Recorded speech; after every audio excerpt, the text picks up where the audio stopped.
पहला क्वेश्चन है, राजस्थान में स्वतंत्रता आंदोलन के दौरान गिरफ्तार होने वाली पहली महिला कौन थी? तो इस सवाल का सही जवाब देगा ऑप्शन है बी, अंजना देवी चौधरी हैं, जो राजस्थान में स्वतंत्रता आंदोलन के दौरान गिरफ्तार होने वाली पहली राजस्थान की महिला थी। कौन है?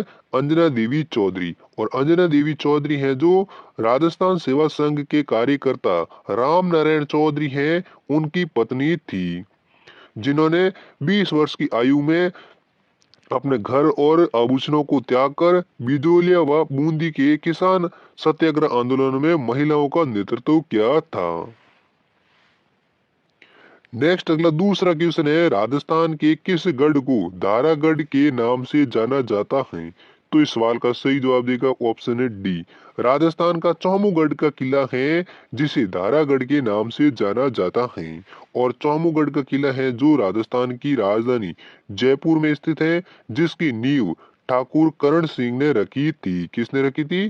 ठाकुर करण सिंह है, जिन्होंने चौमुगढ़ के किले की नींव रखी थी, जिसे दारागढ़ के नाम से जाना जाता है। नेक्स्ट अगला तीसरा क्वेश्चन है, लोक देवता गोगा जी के थान सामान्यतः किस पेड़ के नीचे पाए जाते हैं? तो इस सवाल का सही जवाब देगा ऑप्शन ए, सांपों के देवता गोगा जी हैं, लोक देवता, जिनकी थान है जो मुख्यतः खेजड़ी वृक्ष के नीचे पाए जाते हैं। और दोस्तों, जो गोगा जी का थान होता है उसे चबूतरा कहा जाता है। क्या कहा जाता है? गोगा जी के थान को चबूतरा कहा जाता है। और दोस्तों, गोगा जी का जो जन्म है जो ददरेवा चूरू में हुआ था। कहाँ पर हुआ था? लोक देवता गोगा जी का जन्म ददरेवा गांव चूरू जिले में हुआ था। और इनकी समाधि है जो हनुमानगढ़ जिले की नौहर तहसील की गोगा मेड़ी में स्थित है, जहां पर इनका प्रसिद्ध मेला भी लगता है। नेक्स्ट अगला चौथा क्वेश्चन है, आदिवासियों में हरे सोने के नाम से जाने जाने वाला वृक्ष क्या है? कौन सा है?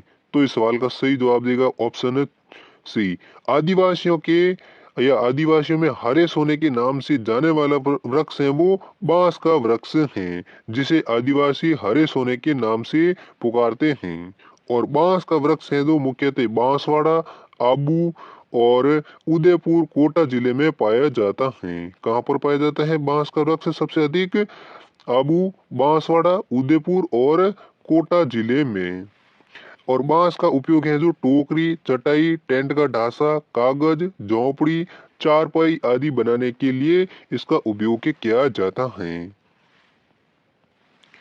नेक्स्ट अगला छठा क्वेश्चन है, निम्नलिखित में से कौन सी नदी कामधेनु नदी भी कहलाती है? तो इस सवाल का सही जवाब देगा ऑप्शन है बी, राजस्थान की सबसे लंबी या सबसे बड़े अपवा क्षेत्र वाली चंबल नदी है, जिसे कामधेनु भी कहा जाता है। अगला सातवां सवाल है, निम्नलिखित में से किस मुगल सम्राट ने सवाई जय सिंह को राज राजेश्वर की उपाधि से विभूषित किया था?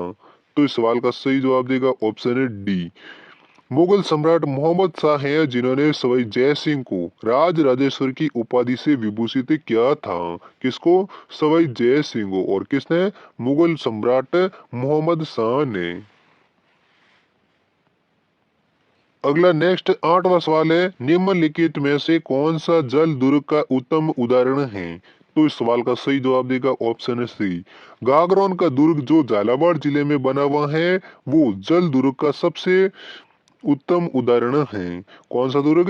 गागरोन का दुर्ग जो राजस्थान के झालावाड़ जिले में बना हुआ है, जो एक मजबूत और विशाल पर्वत चट्टान पर स्थित है, जो तीनों ओर से आहू और काली सिंध नदियों से घिरा हुआ है।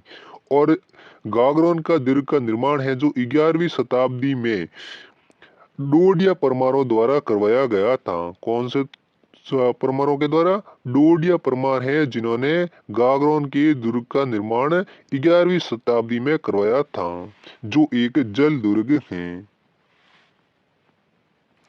नेक्स्ट अगला नौवां सवाल है, प्रसिद्ध एकी आंदोलन का नेतृत्व किसने किया था? तो इस सवाल का सही जवाब देगा ऑप्शन है बी, आदिवासियों का मसीहा या बाबजी कहे जाने वाले स्वतंत्रता सेनानी मोतीलाल तेजावत हैं, जिन्होंने साल 1920 में चित्तौड़गढ़ स्थित मातृकुंडिया नामक स्थान पर एक ही आंदोलन को प्रारंभ किया था। किसने किया था एक ही आंदोलन को प्रारंभ? मोतीलाल तेजावत ने। और कब किया था?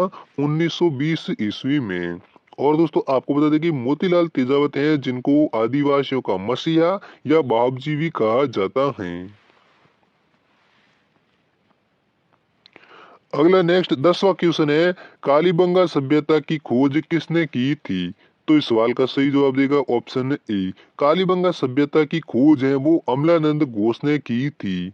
और दोस्तों कालीबंगा सभ्यता की खोज है वो ए घोष ने कब की थी, ये आप कमेंट सेक्शन में लिखकर जरूर बताइए।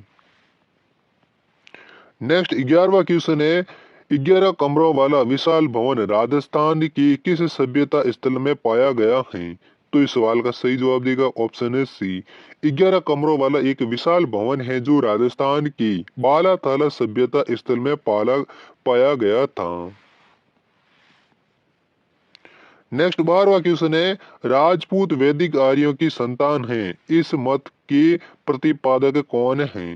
तो इस सवाल का सही जवाब देगा ऑप्शन है ई। राजपूत वैदिक आर्यों की संतान है, इसका प्रतिपादक है वो डॉक्टर गौरी शंकर ओझा हैं। अगला 13वां क्वेश्चन है, 8वीं से 10वीं शताब्दी तक राजस्थान में किस राजपूत वंश का वर्चस्व रहा था? तो इस सवाल का सही जवाब देगा ऑप्शन है बी। 8वीं से लेकर 10वीं शताब्दी तक राजस्थान में प्रत्यार वंश के राजपूत वंश का वर्चस्व रहा था। अगला 14वां क्वेश्चन है, जालोर में परमार राजवंश का संस्थापक कौन था? तो इस सवाल का सही जवाब देगा ऑप्शन है ए। जालोर में परमार राजवंश का जो संस्थापक है वो वाकपति राज था। नेक्स्ट 15वां क्वेश्चन है, सोमदेव नामक कवि किस राजा के दरबारी कवि थे? तो इस सवाल का सही जवाब देगा ऑप्शन है डी। सोमदेव नामक कवि हैं जो राजा वृहगराज चतुर्थ के दरबारी कवि थे। अगला 16वां क्वेश्चन है, निम्न में से किसने 1857 ईस्वी में सती प्रथा पर जीवित समाधि प्रथा पर रोक लगवाई थी? तो इस सवाल का सही जवाब देगा ऑप्शन है सी। बीकानेर के महाराजा सरदार सिंह है जिन्होंने 1857 ईस्वी के दौरान सती प्रथा और जीवित समाधि प्रथा पर रोक लगाई थी। किसने? महाराजा सरदार सिंह ने। अगला 17वां क्वेश्चन है, राजस्थान के किन दो शिक्षकों को शिक्षक दिवस पर राष्ट्रीय शिक्षक पुरस्कार 2022 से सम्मानित किया गया? तो इस सवाल का सही जवाब देगा ऑप्शन है बी। दुर्गाराम मुआल और सुनीता गुलाटी हैं जिनको राजस्थान के शिक्षक दिवस पर राष्ट्रपति द्रौपदी मुर्मू के द्वारा राष्ट्रीय शिक्षक पुरस्कार 2022 से सम्मानित किया गया है। किसको? दुर्गाराम मुआल और सुनीता गुलाटी जो राजस्थान की शिक्षक थी जिनको शिक्षक दिवस 5 सितंबर 2022 को शिक्षक पुरस्कार से सम्मानित किया गया था। अगला नेक्स्ट 18वां क्वेश्चन है, राजस्थान सिविल सेवा अपील अधिकरण की स्थायी पीठ की स्थापना किस शहर में की जाएगी? तो इस सवाल का सही जवाब देगा ऑप्शन है सी। राजस्थान सिविल सेवा अपील अधिकरण की जो स्थायी पीठ की स्थापना है वो राजस्थान के जोधपुर शहर में की जाएगी। नेक्स्ट अगला 19वां क्वेश्चन है, निम्नलिखित नदी राजस्थान से निकलती हैं और गुजरात में लुप्त हो जाती हैं।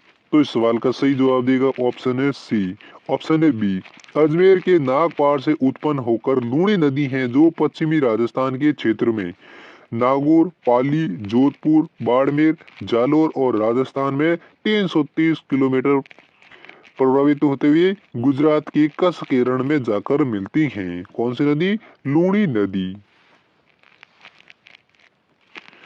अगला 20वां क्वेश्चन है, राजस्थान में किस योजना के तहत महिलाओं को 3 साल की इंटरनेट कनेक्टिविटी के साथ स्मार्टफोन दिए जाएंगी? तो इस सवाल का सही जवाब देगा ऑप्शन है बी। मुख्यमंत्री डिजिटल सेवा योजना के तहत राजस्थान में महिलाओं को 3 साल की इंटरनेट कनेक्टिविटी के साथ स्मार्टफोन दिए जाएंगी। और जो ये फोन है वो 1.35 करोड़ चिरंजीवी परिवार की मुख्य महिलाओं के द्वारा इस फोन को दिए जाएगा। अगला 21वां क्वेश्चन है, राज्य पुनर्गठन अधिनियम 1956 ने देश को 5 जोनों में विभाजित किया, राजस्थान को किस जोन में रखा गया था? तो इस सवाल का सही जवाब देगा ऑप्शन है सी। राज्य पुनर्गठन अधिनियम 1956 ने देश को 5 जोनों में विभाजित किया था और राजस्थान को उत्तरी क्षेत्र विभाजन जोन में रखा था। अगला नेक्स्ट 22वां क्वेश्चन है, राजस्थान में विजय स्तंभ कहाँ स्थित है? तो इस सवाल का सही जवाब देगा ऑप्शन है डी। राजस्थान में विजय स्तंभ है जो चित्तौड़गढ़ जिले में स्थित है और विजय स्तंभ का निर्माण है जो 1448 ईस्वी में राणा कुंभा ने इसका निर्माण करवाया था। किसने करवाया था? राणा कुंभा ने इसका विजय स्तंभ का निर्माण करवाया था। कब करवाया था? 1448 ईस्वी में, जो मोहम्मद खिलजी के नेतृत्व में मालवा और गुजरात की संयुक्त सेना पर अपनी जीत का जश्न मनाने के लिए इस विजय स्तंभ का निर्माण करवाया था। और विजय स्तंभ का जो वास्तुकार है वो राव जेता है, जो वास्तुकार था विजय स्तंभ का। अगला 23वां क्वेश्चन है, राजस्थान का शाहजहां मारवाड़ के किस शासक को कहा जाता है? तो इस सवाल का सही जवाब देगा ऑप्शन है सी। उमेद सिंह है जो मारवाड़ के शासक, जिनको मारवाड़ या राजस्थान का शाहजहां कहा जाता है। नेक्स्ट अगला 24वां क्वेश्चन है, बीकानेर के किस शासक ने मुगलों की जीवन पर्यंत सेवा की? तो इस सवाल का सही जवाब देगा ऑप्शन है सी। महाराजा राय सिंह है जो बीकानेर के शासक, जिन्होंने मुगलों की जीवन भर पर्यंत सेवा की थी। नेक्स्ट 25वां क्वेश्चन है, कटिबंध के नाम से प्रसिद्ध राजा कौन थे? तो इस सवाल का सही जवाब देगा ऑप्शन है बी। वृषराज चतुर्थ राजा थे जो कटिबंध के नाम से प्रसिद्ध राजा थे। अगला नेक्स्ट 26वां क्वेश्चन है, हनुमानगढ़ जिले को पृथक जिला कब बनाया गया था? तो इस सवाल का सही जवाब देगा ऑप्शन है डी। जुलाई 1994 में हनुमानगढ़ जिले को एक अलग जिला बनाया गया था। नेक्स्ट 27वां क्वेश्चन है, मुगल काल में जिला क्या कहलाता था? तो इस सवाल का सही जवाब देगा ऑप्शन है सी। मुगल काल में जिला है वो सूबा कहलाता था। अगला नेक्स्ट 28वां क्वेश्चन है, संघ लोक सेवा आयोग एक क्या है? तो इस सवाल का सही जवाब देगा ऑप्शन है ए। संघ लोक सेवा आयोग है जो एक संवैधानिक निकाय या संवैधानिक संस्थान है। अगला नेक्स्ट 29वां क्वेश्चन है, राजस्थान के पहले राज्य निर्वाचन आयुक्त कौन थे? तो इस सवाल का सही जवाब देगा ऑप्शन है ए। नेकाराम भसीन है जो राजस्थान के पहले राज्य निर्वाचन आयुक्त थे, जबकि वर्तमान में राज्य निर्वाचन आयुक्त कौन है राजस्थान के? वो है मधुकर गुप्ता। नेक्स्ट अगला 30वां क्वेश्चन है, राजस्थान में सूचना का अधिकार प्राप्त करने के लिए आंदोलन का प्रारंभ किस स्थान से हुआ था? तो इस सवाल का सही जवाब देगा ऑप्शन है डी। राजस्थान में सूचना का अधिकार प्राप्त करने के लिए आंदोलन की जो शुरुआत है वो चांद गेट ब्यावर अजमेर से हुआ था।